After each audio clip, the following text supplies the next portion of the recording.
Well, hey there. My name is Chelsea Seaburn. Welcome to The Smart Student. I'm happy you're here because today's video is going to be a full in-depth tutorial on the most current version of APA formatting, which is APA 7th edition.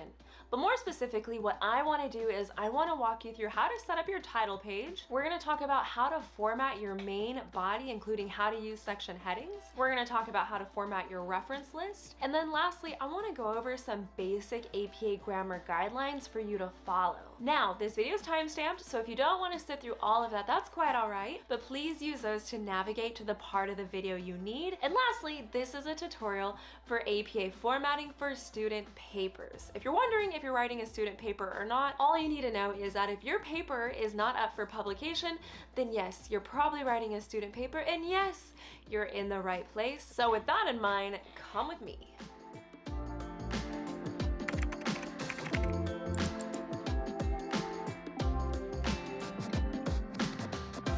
All right, friends. First things first, in case you haven't heard the news, an abstract and a running head is no longer required for student papers. However, please know that your professors still can and sometimes do ask for them. So if that's the case, please know that I'm going to show you how to format both of those, but I'm going to do it at the end of the video. But with that out of the way, what do you say we go ahead and dive in? All right, guys, so here we are. The first thing you want to do is pull up a blank document, either Microsoft Word or Google Docs.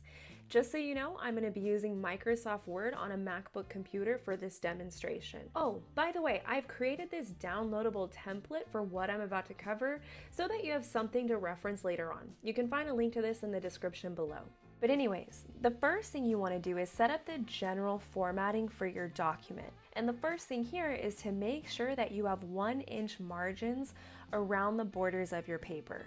The nice thing is that this is actually the default setting for both Microsoft Word and Google Docs, but in case you wanted to check, the way you would do this is you would come up here to the toolbar, select Layout, select the Margins drop-down, and as you can see, normal is what's already checked, ensuring that there's 1-inch margins around the entire document.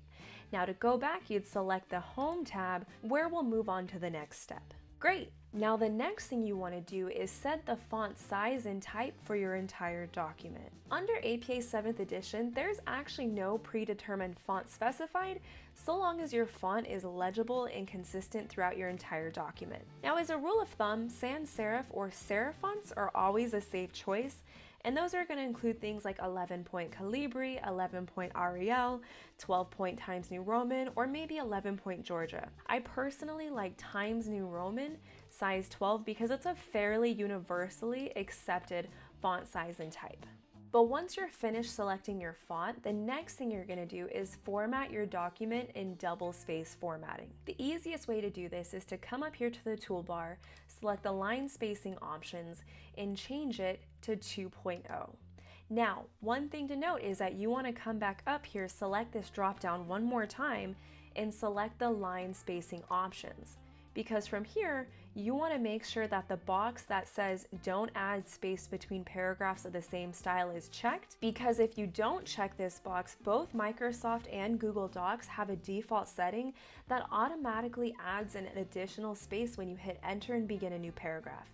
That extra space goes against APA standards for double spacing, which is why you want to check that box. Great. Now the last thing you want to do for general formatting is to set your page numbers. Now there's a few ways you can do this, but I find that the easiest is to come up here to the header ribbon, double click anywhere inside of it, and then it brings up the layout options. From here, you're going to select the page number drop-down menu, select page number, and then you want to make sure that the alignment is on the right, which you see it is here. So I'm going to select OK, and then notice how the number 1 pops up in the right hand side of my page.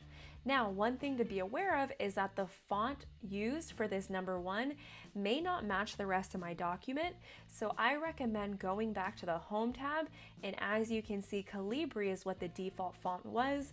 So to fix this, I'm going to highlight the number 1, change this to Times New Roman, and then the easiest way to come out of the header is simply to click anywhere on your page, and just like that, your page numbers are good to go.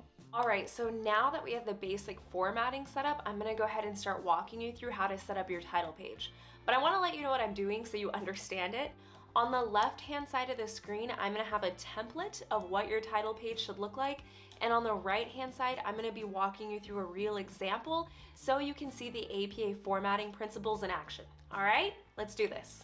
Like I said, the template is going to be on the left-hand side of the screen while I demonstrate a real example on the right-hand side. But let's go ahead and start our title page. So the first thing you want to do is hit enter roughly 4 to 5 times like this. Now, on this first line, we're going to go ahead and type out our title. The first thing you want to do here is center your text by coming up to the toolbar and selecting the centering icon. Once it is centered, you then want to bold your text as well. The shortcut for bold is Control B on a PC or Command B on a MacBook.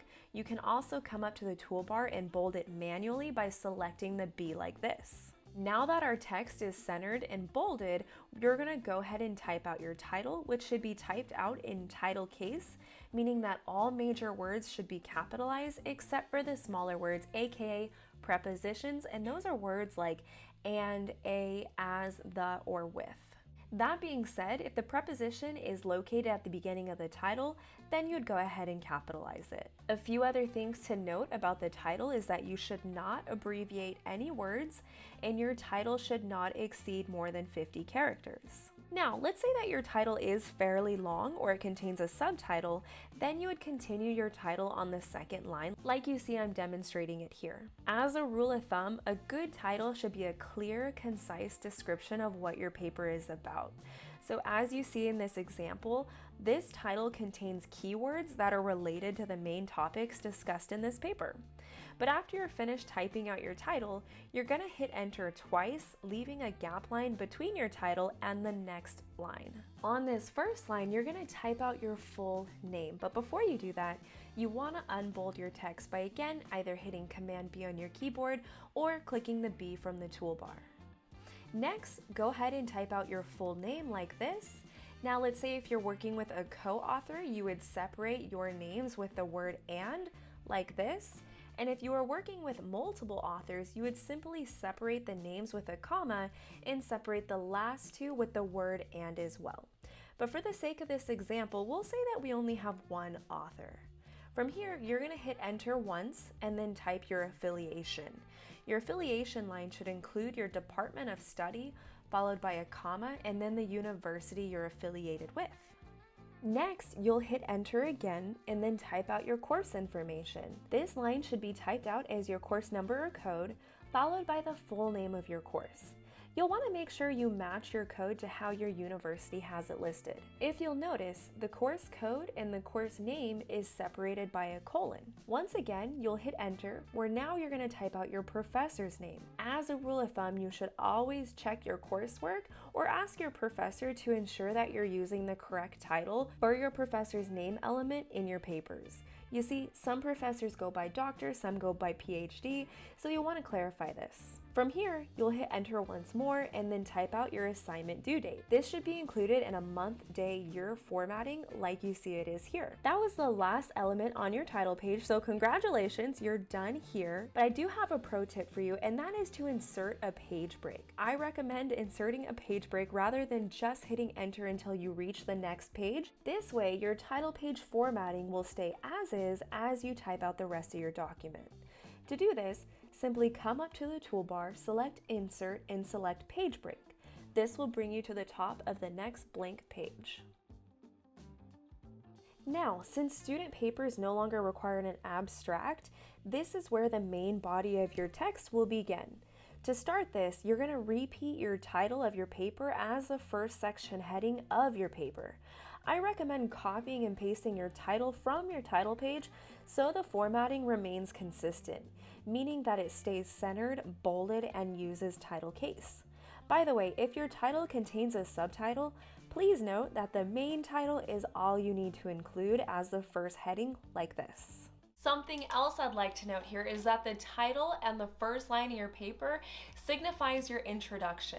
Therefore, the word introduction no longer needs to be written out as a section heading. However, you can still write out the word conclusion at the end of your paper to signify your conclusion, but again, no more writing out the word introduction. After you've pasted your title on the first line, you then want to align your text flush left to start your first paragraph. As a reminder, each paragraph in your body should be indented. You indent by simply hitting the tab key on your keyboard. As I already said, your entire document should follow double spacing.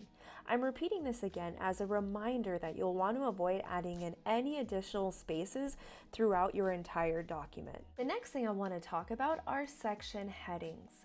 So section headings are so important because they help organize your paper, they keep you on track, they ensure that you answer exactly what's being asked of you, and they help your professor identify each section as they read them. Just so you know, this will be a brief overview of section headings. If you'd like to watch the full tutorial, be sure to check out this video over here. So, just like your paper title, section headings should be descriptive but concise. And the amount of section headings that are necessary will depend on the length and complexity of your paper. I can't necessarily tell you how many that's going to be. But under APA 7th edition, there are 5 different levels of section headings. And the way that the section headings work is that level 1 is the highest level that signifies the major sections in your paper. Level 2 section heading is the subsection of level 1. Level 3 would be the subsection of level 2, level 4 the subsection of 3, and so on. Now, when it comes to formatting, all section headings use title case, which again means that you capitalize all the major words. But let's go ahead and start with a level 1, which will begin on a brand new line. The first thing you want to do is center your text and bold it, and then go ahead and type out your heading. Moving on to a level 2, you're going to use the same formatting, except your text is going to be aligned flush left like you see it is here. After that, let's say you want to include a level 3 section heading. You're going to hit enter, and this time your formatting is going to remain the same, but you're going to italicize your font because that's going to help differentiate the level 3 from the level 2. But moving on to level 4 and level 5 section headings, I like to group them together because their formatting in a way mirrors the same formatting as level 2 and level 3.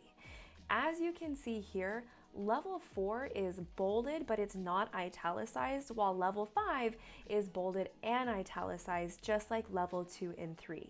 The difference between 4 and 5 is that they begin indented inward, and if you'll notice, there's a period included after the last word in the heading. From there, the first sentence in the paragraph follows immediately after the section heading.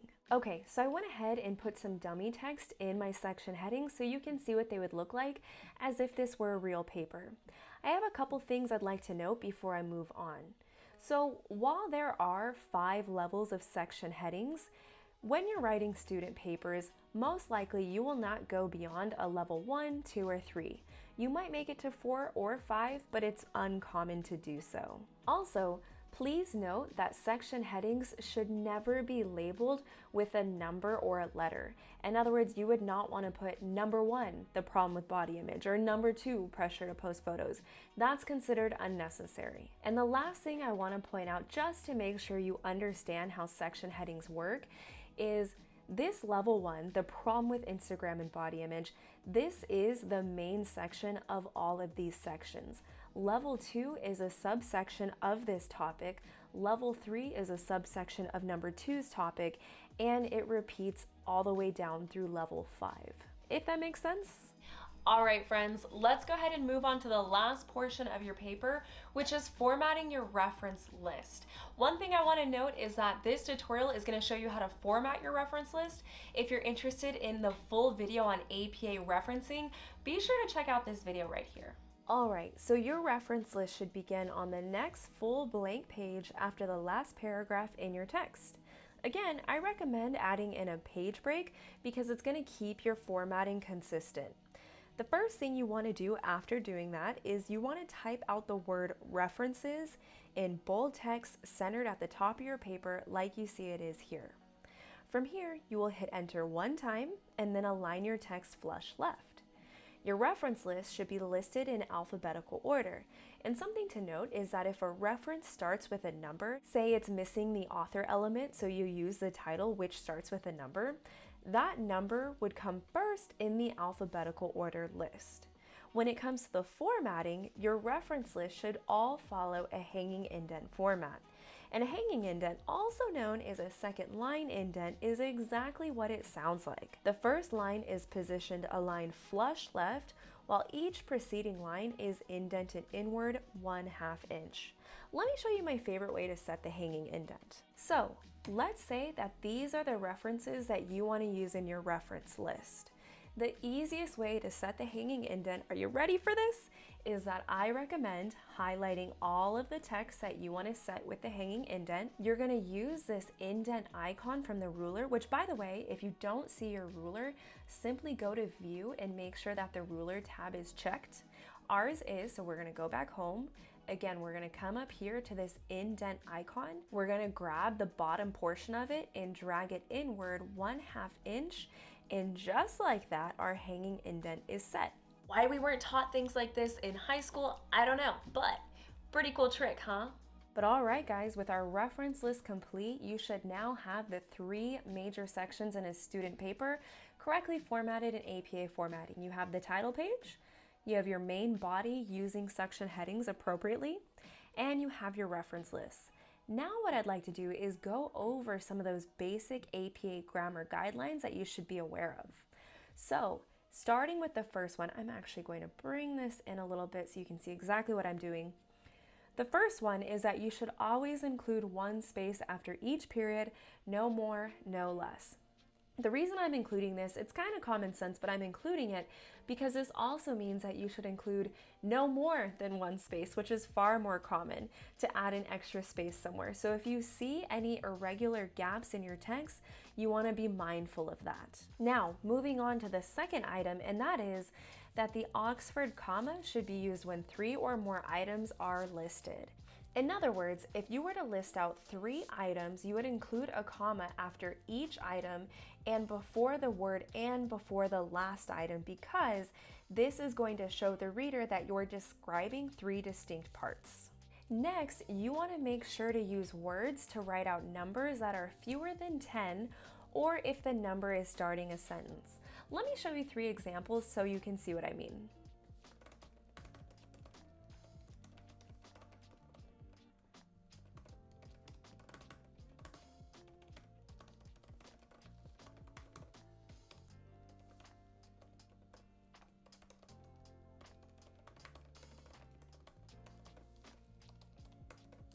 Do you see how when the number is below 10, you're going to write it out using its word form? If it's 10 or above, you're going to use the numerical form. And if it's included at the beginning of the sentence, no matter what the value is, you're going to use words to write out the number. Now, something else to note about numbers is that if it's a common fraction, no matter what the value is, you're always going to use words to write it out.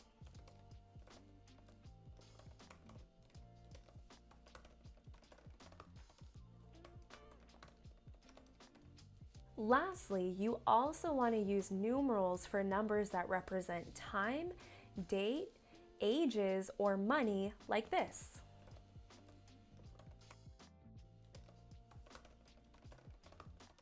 Okay, great. So there are quite a few more grammar guidelines that you could follow, but I wanted to go over these because I find that they're the most common. Now what I'd like to do is take these last few minutes and show you how to format a running head in an abstract, just in case your professor asks you to include them. So first things first, let's start with the running head, and we're going to start with the title page because the running head on the title page is slightly different from the running head on the rest of your document. So just as you set the page number, you're going to come up here and double click in the header banner. As you can see, this brings up the header toolbar, and from here, we're going to go ahead and start by selecting this box that says different first page. Once you do that, you're going to come to the header drop down and select this first blank tab right here. For the running head on your title page, you always want to start by typing out the word running head like this, including 1 colon, and then you're going to type out a shortened version of your title in all caps like this.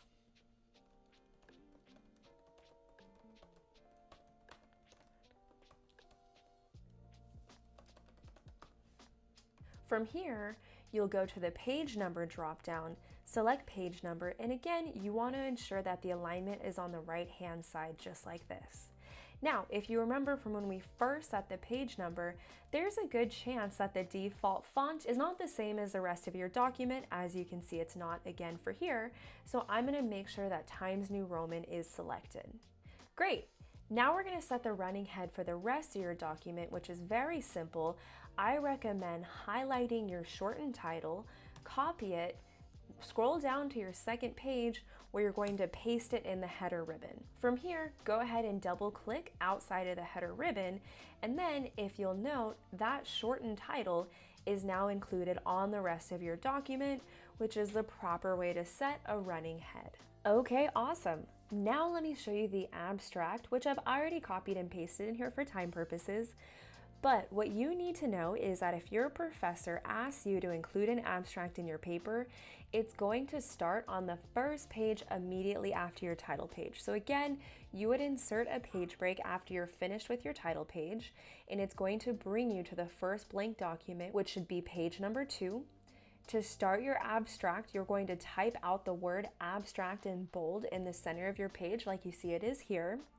And then your actual abstract, you're going to include as a long text in a block formatting. In other words, you are not going to indent the first line to signify it's a paragraph, because your text, again, should be included in a block text style like this. From here, when you're finished with your abstract, you would again insert a page break, which would bring you to page number 3, and this is where you would start the main body of your paper. Now, that wasn't too bad, was it? In all seriousness, if you're still here right now, thank you so much for watching this video all the way through. It's your guys' support of the Smart Student channel that allows me to keep doing this, so thank you.